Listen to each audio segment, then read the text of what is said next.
In the meantime, the Nigerian Bar Association has moved its 2025 annual general conference from Port Harcourt to Enugu State due to the state of emergency in place in Rivers State. According to the group, the declaration by the president violates Section 305 of the 1999 Constitution. The association cited concerns over the unconstitutional governance of Rivers State by a sole administrator appointed on March the 18th, 2025, and the suspension of democratic institutions. The conference will now hold at a new venue from August the 22nd to the 28th. NBA President Afam Osigwe, SAN, stated that Enugu State will provide a suitable platform for a successful and impactful conference upholding constitutional democracy and the rule of law. Let's talk about today's developments in Rivers State. We're joined now by Professor Iyalla Dodd-Peterside. He is a Rivers stakeholder and a professor of Pediatrics and Neonatology in the United States. Thank you for giving us your time to share your thoughts on what's going on in Rivers and, of course, give us some insight on what the diaspora is thinking about what's going on in Rivers State. Let's begin with today's protest by these women. They made a lot of allegations. Are these women speaking the minds of many women or all women in Rivers State, or just a select few?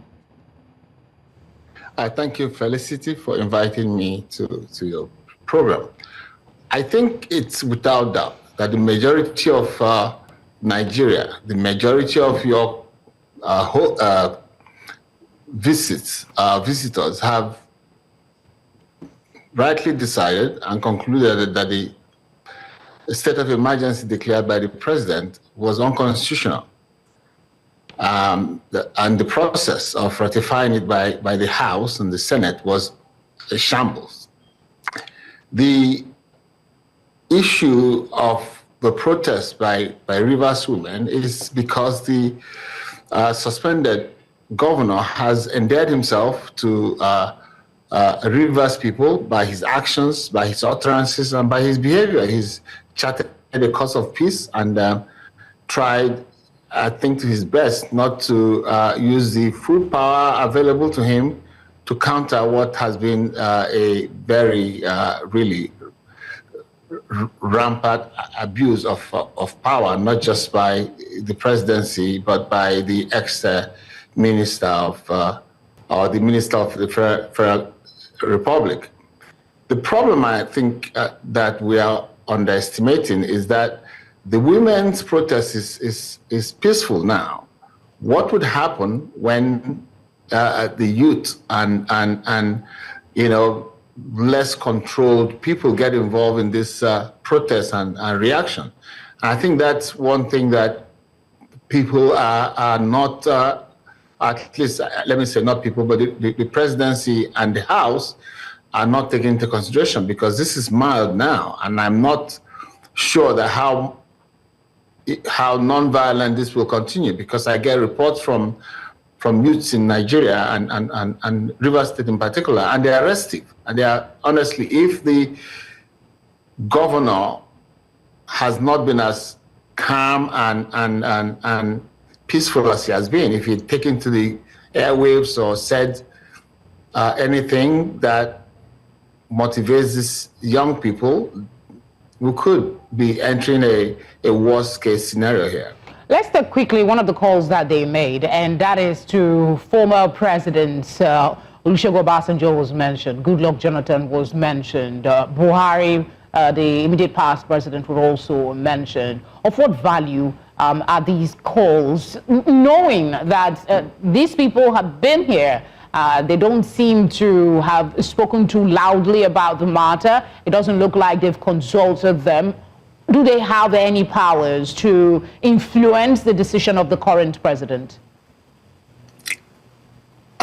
Again, there are lots of assumptions being made. I think that the former president, Goodluck Jonathan, Obasanjo, Wole Soyinka, and a few other prominent Nigerians have expressed their opinion on this issue. And my concern is that the presidency is turning a deaf ear to this pronouncements by prominent Nigerians. There have been several council of chief and elders of River State that have tried to intervene in this with meetings with different people. The Governors Forum has tried to intervene and express their opinion.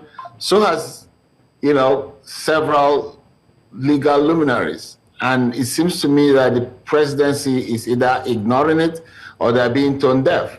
But more concerning is that the House of Representatives, who tried to balance the president's unconstitutional pronouncement by asking for oversight and also, determining that they needed a peace committee to be set up, has done nothing.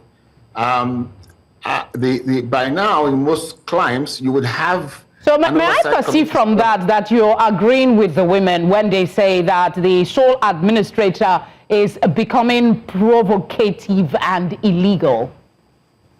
No question about it. I mean, he's an ex-military man, and he's acting like this is a command posting for him. This is not a command posting. I think it was wrong in the first place to appoint a former military administrator to this very political affair. He's acting like he's in a command post. He's, in fact, I think that the real question for me is, did anybody give him a job description when he was appointed? If so, can we see it? Did the House empower him to do what he's doing? He's acting like he's there to stay. I mean, he's doing such really radical things for an administrator who has a term limit of 6 months at the most. He should have just gone there, kept things steady, prevent things from going out of control, made sure salaries were paid, and encourage the peace process so that he can go back to his retired life. Instead, he's acting like he's a new. Okay, you said yourself that it seems the president is turning deaf ears to counsel to address this situation or perhaps reverse it. You've been off our shores for quite some time. What do you perceive as the stance of diaspora Nigerians on the River State Emergency Declaration?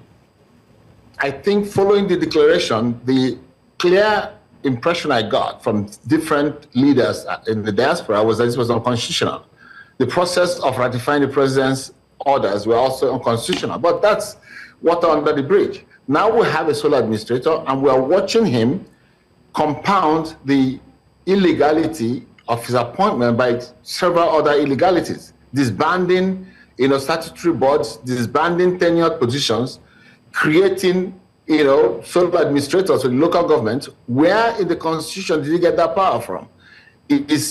Where in the Constitution does he get the right to take out the pictures of an elected governor from River State buildings and the airport? Where in the Constitution does he have the right to make a budget, which I hear he's trying to do?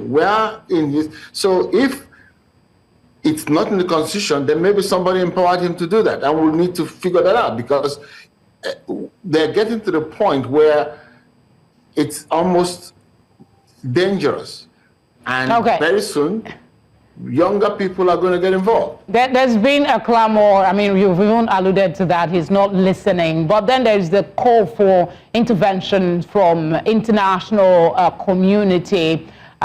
Is this the way to go? Is this something you subscribe to? What would be your suggestion for a way forward in this matter? As I said several weeks ago, the only reason people are going to the international community is because our local communities are not listening. The House of Representatives for themselves said that they would have oversight over the administrator. They also said that they will set up a peace committee. It's going to 3 weeks now, none of which has happened. That is why people are reaching out to international organizations and saying something is going on in River State, something is going on in Nigeria that portends major conflict arising. And if River State bonds, Nigeria bonds. And Nigeria is very significant in the economy of West Africa, Africa, and the world because of our status as the biggest biggest black nation in the world. So those people who are approaching the international community are hoping that saner voices or saner minds will play you said convince the presidency that this is the wrong path to go. You just pointed out something pertinent. It's been 3 weeks and none of the committees that were talked about has been set up for dialogue. So does it look like we're going to take the entire 6 months to find a solution at this pace? Do you think there is even going to be a consideration for getting out of the state of emergency, or worst case scenario, like most people are suggesting, there will be an extension?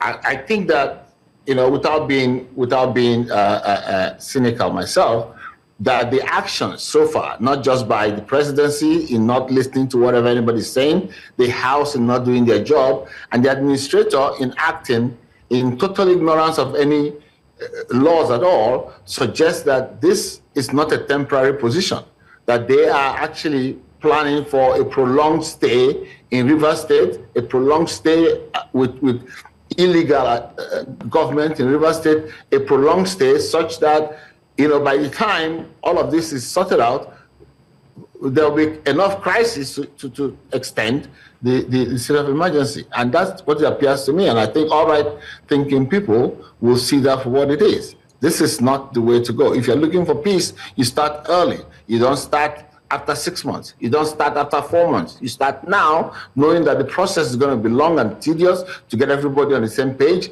to get everybody to make compromises on either way, so that you can finally. This is a purely political conflict. There's no lives lost, no buildings destroyed, nothing done. So this is the time to do it, because if other things begin to play, when there's destruction, lives lost, and anarchy, it becomes more difficult. Professor, thank you so much for speaking with us. We appreciate your time. Thank you very much, Felicity.